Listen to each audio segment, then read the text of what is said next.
Well, I know in my lifetime, the front porch was redone, the Sunday school rooms was built, the cemetery was built. When we used to come over here when we was little, we didn't have a back room, so we didn't have an inside toilet. There was I believe the men's was on that side of the church in the woods, and the women's was on this side of the church in the woods. On this side of the branch, because there wasn't nothing but woods behind the branch. And then in my lifetime they built that. They cleaned up the cemetery and built it. One of my favorite memories is bedtime. We lived in a 2-story house, and we had a heater, a wood heater, in the dining room that was the den, but we didn't know it was the den at that time. We just called it the dining room. It was the everything room. The heater was in that room, and early in the mornings my daddy would build a fire in the heater, and it didn't take it long till the whole dining room was warm and everybody could come downstairs. So in the evenings, when we came home from school, the fire would be poked up a little, and soon we'd have it going again. I had a sister and a brother who loved to really get it going fast with kindling in it. And I have seen that old wood heater lid just say, just jump right up. It's a wonder we didn't set the house on fire, because we were bad to get the heater going too fast. And that long, tall stovepipe would get real red on the outside. And never mind, the house was made out of fat lighters, we were always told anyway. So God was good to us. He kept us safe. But I can just still smell the smoke from that stove, that heater. I remember when we was little, we used to play in the creek all the time and catch all the crawfish or whatever it was. That's about all I remember. Doing a lot of playing. We went to Myrtle Waves one time when I was little. Powder us all in the back of pickup trucks and took it to the beach and went down there. And that's really about all I got. When I was young, me and my brother and sister and 3 of our cousins, we grew up together. And what we used to do, we used to go down dirt roads, country roads, and go exploring. We loved to explore. Go down dirt roads, and we'd find creeks, get in the creeks and take off our shoes and look at rocks, and barefooted and playing in there. And we always took sticks for those snakes, and stuff, and then we would play. I know a lot of people may not do this, but we had pine cone fights. They'd get on one side, the dirt road, and we'd get on the other side, and we'd toss pine cones at each other. Because we didn't have the video games and all this, that, and the other. But we were just talking on the porch about, anybody remember when the TV used to sign off at night? It actually cut off at 12 o'clock midnight.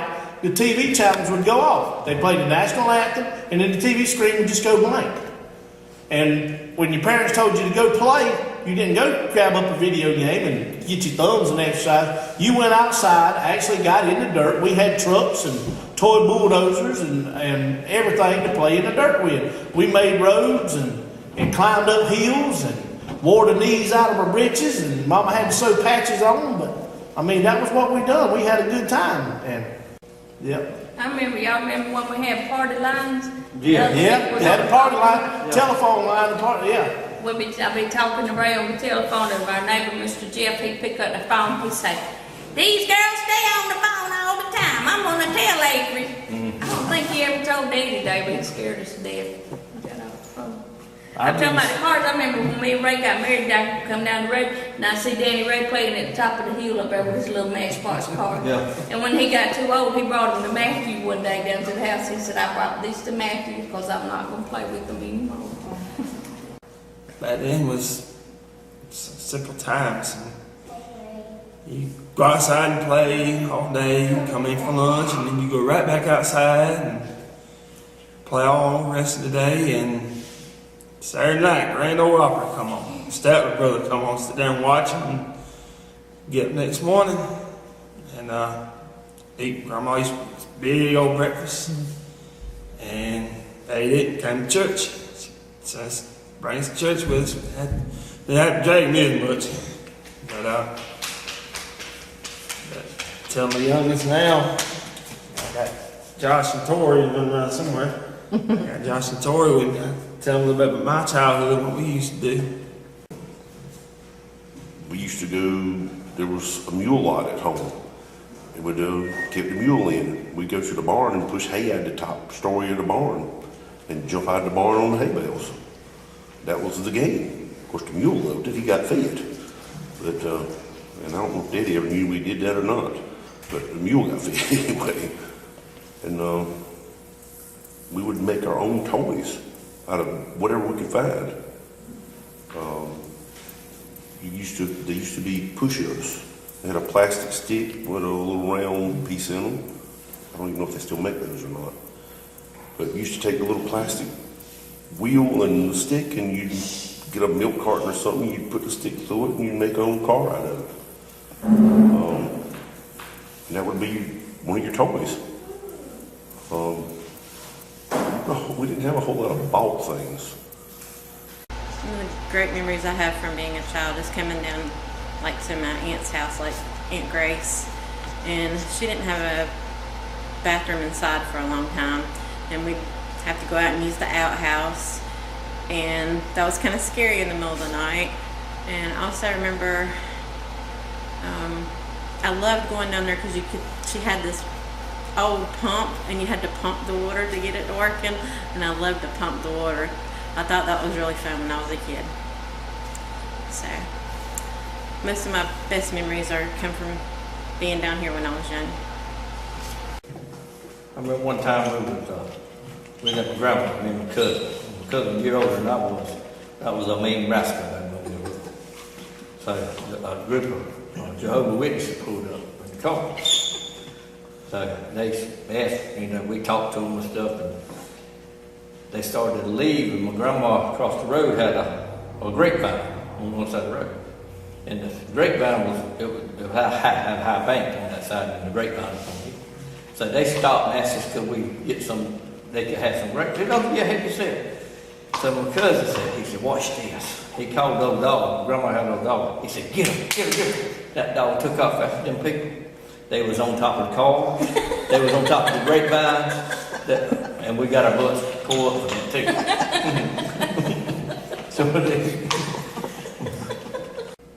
Well, most kids these days has really got it made. I mean, because back then it was a lot rougher back then. I mean, me living with my grandmother, I was probably 12 before we even had a bathroom. And I can remember taking baths in a little tin tub in the kitchen. I mean, that's totally different from today. I mean, but I really say life was special. Yeah, I've been coming to church here pretty much all my life, about 50 years now. And I've seen a lot change. I've seen a lot of people go that I wish was still here. But I have a lot of memories. This has pretty much been my foundation of my whole life. We had a lot of good times here. I could name Miss Newell and Aunt Livy and Aunt Thee, Betty Sue, Uncle Ray, my mama. So it's always been my rock, so that's why I'm still here. In the evenings, after supper, and we got ready to go to bed, instead of going upstairs to bed, away from all the activity, we would just make a pallet on the floor, and we would all lay down on the floor one at a time. And when they were really ready to go to bed, Mom and Daddy would take us upstairs, one at a time. And never mind, back in those times, he sometimes plowed with a mule. But he would just be so easy to take us all upstairs.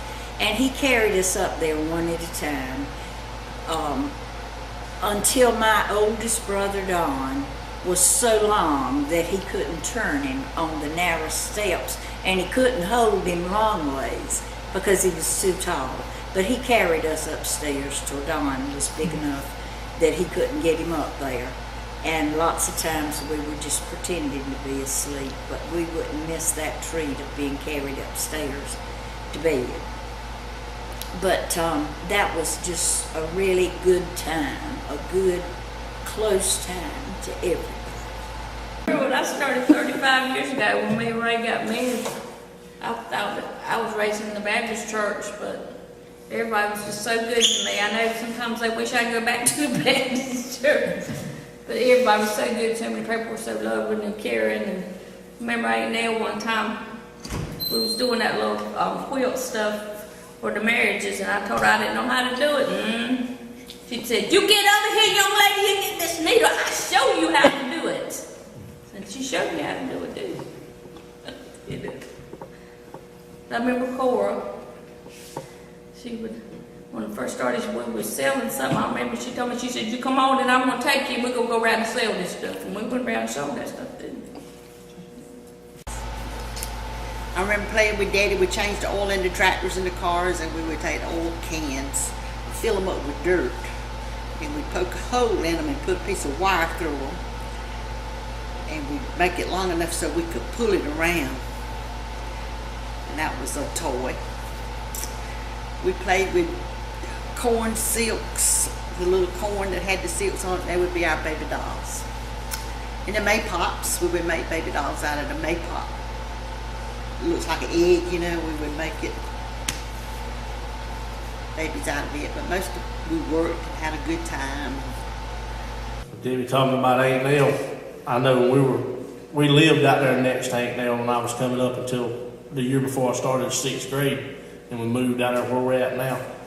But she always had a big flower garden, and I never understood why until later on. But the flowers that were in the church always came from her garden or somebody else's flower garden, hers or either Miss Carol Rines's, or, you know, all the older women in the church had a flower garden just for that particular purpose, was to put the bouquets of flowers and stuff, arrangements in the churches.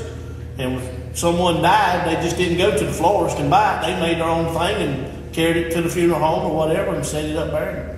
I remember Miss Bessie Parker standing up there with that white hair and that black robe, preaching hellfire and brimstone. Back then the windows was up and the doors was open, and I'd keep looking out the back door to make sure that, because she had me convinced it was going to fall before we got home. I didn't know how we were going to get home without getting it rained down on us. But we've had, and Debbie talking about the phone earlier with the party line. I remember when the phones were dial phones. You had to turn the rotary and dial it rather than pushing the button. Right. And if you messed up dialing the number, you had to hang up and start all over again, you know. Back then you only had to dial 5 numbers instead of 10 like you do now. You mashed the 3, whatever your party line was, and that number, and then the last 4 digits. And that's how you called somebody. And you rode in the back of a pickup truck. Rode in the back, you could ride in the back of a pickup truck. You get riding in front of the truck. Didn't have to wear those seat belts. You ride all up in the back window of the car if you had one big enough. Didn't wear a helmet when you rode the bicycle. No, didn't have to wear no helmets, ride no bicycles. I remember Daddy used to take the peanuts and pour them down into his Pepsi or whatever. I thought that was so gross. That's good. That's That's a new thing. Yeah. Church was different. People didn't run in church. People was more reverent in church. We had picnics on the ground for homecoming. I remember Daddy made lemonade, or the men in the church would make lemonade. Daddy was one of them. And they'd roll the lemons and had a big wooden barrel that they did it in, and they had a boat paddle that they stirred it with. And it was just fantastic, and everybody would take jugs and pitchers so they could get some to take home with them after. And that was a treat for all of us to have lemonade, because that was once a year type thing. I remember when we were little, we'd play outside, like Johnny said, we'd play frisbee and basketball and stuff like that. And then when at school, I mean, we would bring our own little cards, and we'd play pickup sticks and jacks and stuff out there on the ground and everything, and climbing in the jungle gym and everything. We play freeze tag. Freeze tag. And Red Rover, Red Rover. Yeah, and green light, red light, stop light. Yeah. That's something else about getting your butt tore up. If you misbehaved in church or something, you could be sure you go home, you'd sit still, and you'd wait for that belt to come out. I never had that opportunity. Mine always got me in the church. He'd be afraid I forgot by the time I got home. Mama used to go to Little Macedonia when I was growing up. So I'd be cutting up church or something, and she wouldn't wait till we get home. She'd stop by the creek and get a sweet, and where you at? In the dirt road, right there in the middle of the road. Sure would. Yeah, and back then when we were coming up, talking about you respected everybody. If an adult told you to stop doing something, you done it. And it didn't matter if you got in trouble at church, or somebody else, you done something wrong you needed a whipping for, they could do it. That's right. It didn't matter if it was mama or daddy. If it was an adult, you done something wrong and you needed a whipping for it, they could do it. Nothing said about it. That was the end of it. And then you got another one if you did say something because you done something wrong. Right. Mama and daddy did. Then you probably got one when you got home. Yeah. Right. My daddy used to tell me he was going to whip my butt and my nose bleeding. Every time he'd hit me, I would be like this if it wasn't.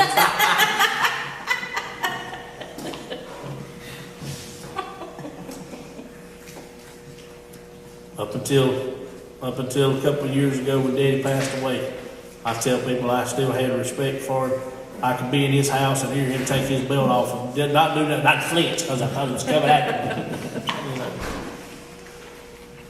It's just something that's not taught anymore, something the kids don't do, and that's respect for your elders and your parents, your teachers. Taught too, like the little thing you read on Facebook, if there's an elder in the room that needs to sit down, you better be standing. That's right. That's right. You get up and not give them sit your down chair. if somebody older than you is standing up. A few things I remember from my church was having sleep-ins at the church and being scared to go into the choir area because they always told me that there were ghosts in there. And I guess helping with communion and stuff like that. And when I come here when I was probably 13, I guess, the main thing I remember is playing volleyball and helping with the dramas that were outside at Trey's mom and daddy's house. I guess the best joy that I had, the joy that we had, is when we stayed at Grandma's. She would keep all 6 of us, and we would mow grass for her, but we took turns. Like one would go down that road, one would go down this road, one would go that road. And when we got through mowing her grass, all 6 of us, we all got a quarter. And then we took that quarter and we walked down a dirt road to an old country store, and that quarter we got a drink and some chips. And that was the joy there. She worked us, but it was fun. Yeah, church was a whole lot different back then. Even the church didn't have air conditioning for a long time. They had heaters, had old gas heaters in the sanctuary, one on either side, big gas heaters, and little tiny small ones upstairs in the classrooms. And somebody had to come over here and light them either on Saturday night or early Sunday morning. Most of the time, 9 times out of 10, it was my daddy or somebody came over here and they lit the heaters and got them going and everything. But then when we finally did get air conditioning, we had them in the windows. And then it made it easier for somebody to get in. And we didn't lock the door to church back then either. Well, when I was a teenager at the Methodist Church in Sherrall, my dad was the youth minister. And I remember going to the state park, and we went to a cabin and had like a big spend the night cookout thing and just did a lot of fellowship stuff with the youth. And we got up to like 50 members of our youth group at one point in time, whenever he was the youth leader. So that was nice. Yeah. Well, now when I was coming up, church was happening. You didn't have all these fast food places and stuff like that. You got to go to ball games, but you went to church. You wanted to go to church because if you didn't go to church, you couldn't do anything. My parents didn't ask me if I wanted to go to church. They didn't wake me up and ask me if I wanted to go to church. You went to church, or either you just didn't do anything. And then on Sunday night we went, and we just had just a good time. And well, everything was totally different. I mean, there weren't no video games or whatever. You played with whatever you had. Most of the time, you didn't have nothing new. I mean, like me, I'd probably get one new toy a year, probably at Christmas time, and I treasured that toy and I took care of it all year. I mean, it was all I had. But it was just a whole lot simpler times back then. The stores wasn't open on Sunday. You went around to see people on Sunday. You went visiting on Sunday. That's right. You know, if you didn't go out to eat on Sunday for lunch, if you didn't fix something on Saturday night to have for Sunday morning, you just eat a sandwich or something. There was no cooking on Sunday. No work was being done on Sunday unless it absolutely had to be. Remember with church is always coming to church, mainly because Daddy would make us get out of bed even when we growed up. He was a leader and he loved us, and always he would get up and say, let's go to church. And now, if I'm not at church, my brother, Ray, calls me and gets on me, and he reminds me of Daddy. But I do remember a lot of times just coming to church, like the older people that's gone now, like Jeannie's daddy and mama, and he would always sit on, I remember him sitting on the front pew. Now, I don't know much about it years ago, but I can remember that. And I remember her mama used to babysit us, and I just remember looking out the window every time the bus would go by. That's about all I can remember from the older people coming, but I know my daddy loved the church and he'd do anything for it. And every time I walk into church, I can still see where he sat and that he's still here with us. But I love the church and the people in the church because we're just a family. As Donna said, my mom used to babysit her and Connie and Jason. And I remember as a child, me and Jason used to always climb up in the tree. Connie would sometimes, but Donna, she was little at that time. She wasn't even in school, so she wasn't brave enough to get up in that tree with us. But me and Jason would climb up that mango tree, and we'd pick up leaves and all kinds of stuff. And Mama used to say that Donna was scared. She would cry when Connie would get on the bus to go to school. She'd cry because she wanted to go to school with Connie. But one reason Mama kept kids is because I grew up pretty much by myself because my brothers and sisters were all a lot older and they were gone, so that allowed me to have somebody to play with. I had Connie and Donna to play with, and also the Vanderpools that came over. Mama kept them a long, long time. And we would play play ball, we would ride bicycles, because back then we didn't have video games and that kind of thing. We didn't know anything about that, so that was our kind of play. It was a good childhood, and we enjoyed it. We enjoyed being with each other and doing things together.